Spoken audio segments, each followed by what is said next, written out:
नमस्कार। आज इस बात पर चर्चा करते हैं कि बच्चे झूठ बोलना कैसे सीखते हैं। जब बड़े अनजाने में शिक्षक बन जाते हैं।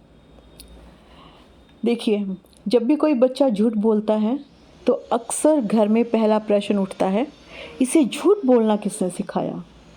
लेकिन मनोविज्ञान क्या कहता है कि अधिकांश बच्चे झूठ बोलना किसी एक व्यक्ति से नहीं सीखते, बल्कि अपने आसपास के व्यवहार को देखकर सीखते हैं।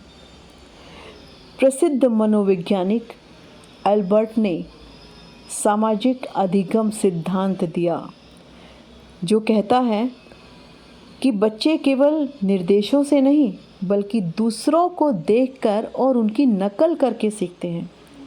यानी बच्चा वह नहीं सीखता कि हम उसे क्या सिखाना चाहते हैं, बल्कि वह यह सीखता है कि हम वास्तव में क्या करते हैं। हम वास्तव में करने का मतलब कि एक बच्चे के आसपास जितने भी बड़े लोग हैं उनका व्यवहार कैसा है, उस व्यवहार से वो शिक्षाएं लेता है। चलिए अब कुछ उदाहरण देखते हैं। मान लीजिएगा कि आपको किसी से बात नहीं करनी, ठीक है। तो अक्सर एक बहुत ही सामान्य सी बात होती है कि आप बोल देंगे, बेटा फ़ोन उठाओ और कह दो पापा घर पर नहीं हैं। पापा फ़ोन घर पर छोड़ गए, वो घूमने निकल गए। अब देखिए, पिता घर में बैठे हैं, फ़ोन बजता है, वे बात नहीं करना चाहते और बच्चे से कहते हैं बेटा बोल देना पापा घर पर नहीं हैं, बाहर घूमने गए हैं। बच्चा वही बोल देता है। यह घटना केवल 10 सेकंड की भी नहीं है अच्छे तरीके से, लेकिन बच्चे के मस्तिष्क में एक संदेश दर्ज हो जाता है कि यदि किसी स्थिति से बचना हो तो झूठ बोलना ठीक है। मनोविज्ञान में इसे मॉडलिंग कहा जाता है। बच्चा देखता है कि बड़े झूठ बोल रहे हैं और उन्हें कोई नुकसान नहीं हो रहा, इसलिए वह भी वही व्यवहार अपनाने लगता है। अब दूसरा उदाहरण देखते हैं, जो अक्सर हम में से बहुतों ने कभी किया होगा जीवन में। उम्र कम बताकर टिकट लेना, रेलवे स्टेशन से या बस अड्डे से या किसी मनोरंजन पार्क से।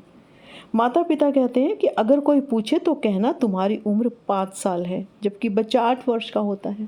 तो बच्चे के लिए यह केवल एक टिकट का मामला नहीं है, उसके लिए यह सीख है कि नियमों को तोड़ना गलत नहीं है यदि उससे फ़ायदा मिल रहा हो। अब देखिए, यहाँ पर जो मनोवैज्ञानिक हैं वो क्या कहते हैं। वो कहते हैं कि नैतिक विकास सिद्धांत के अनुसार बच्चे नैतिकता को बड़ों के व्यवहार से समझते हैं। यदि बड़े नियमों का सम्मान नहीं करेंगे तो बच्चे भी नियमों को परिस्थितियों के अनुसार बदलने योग्य मानने लगेंगे। चलिए अब एक उदाहरण और लेते हैं। मेहमानों से बचने के लिए झूठ। दरवाजे की घंटी बजती है, माँ कहती है बच्चे से जाकर कह दो मम्मी घर पर नहीं है।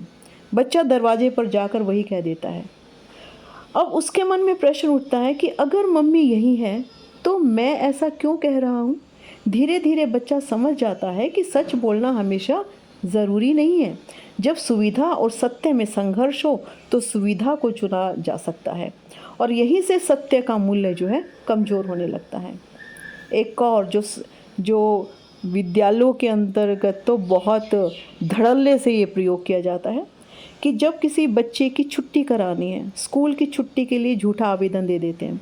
परिवार घूमने जाना चाहता है, स्कूल में प्रार्थना पत्र भेजा जाता है मेरा बच्चा बीमार है, जबकि बच्चा पूरी तरह से स्वस्थ होता है। बच्चा यह देख रहा होता है, वह समझ रहा होता है कि यदि उद्देश्य अच्छा लगे तो झूठ का उपयोग किया जा सकता है।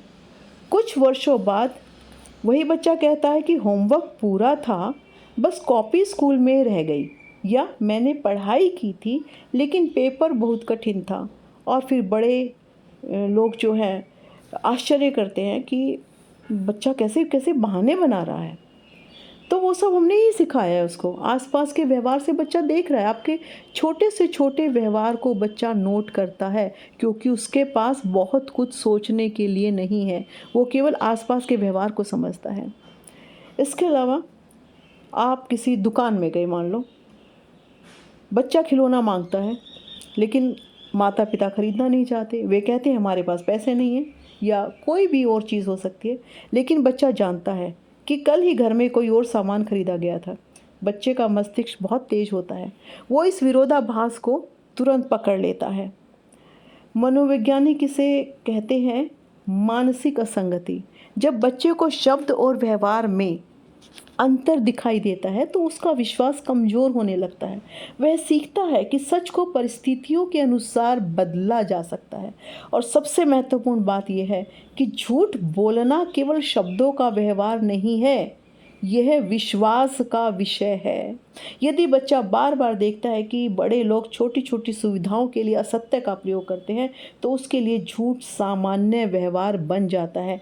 फिर वह झूठ इसलिए नहीं बोलता कि वह बुरा बच्चा है, वह झूठ बोलता है क्योंकि उसने यही तरीका सीखा है।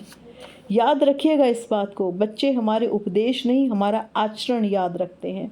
यदि हम चाहते हैं कि बच्चे सच बोले तो हमें भी उन छोटी छोटी परिस्थितियों में सच का साथ देना होगा जहां झूठ बोलना आसान लगता है, क्योंकि बच्चे के लिए सबसे बड़ी पाठशाला घर है, सबसे प्रभावशाली पुस्तक माता पिता का व्यवहार है और सबसे शक्तिशाली शिक्षा वह है जो शब्दों से नहीं उदाहरणों से दी जाती है।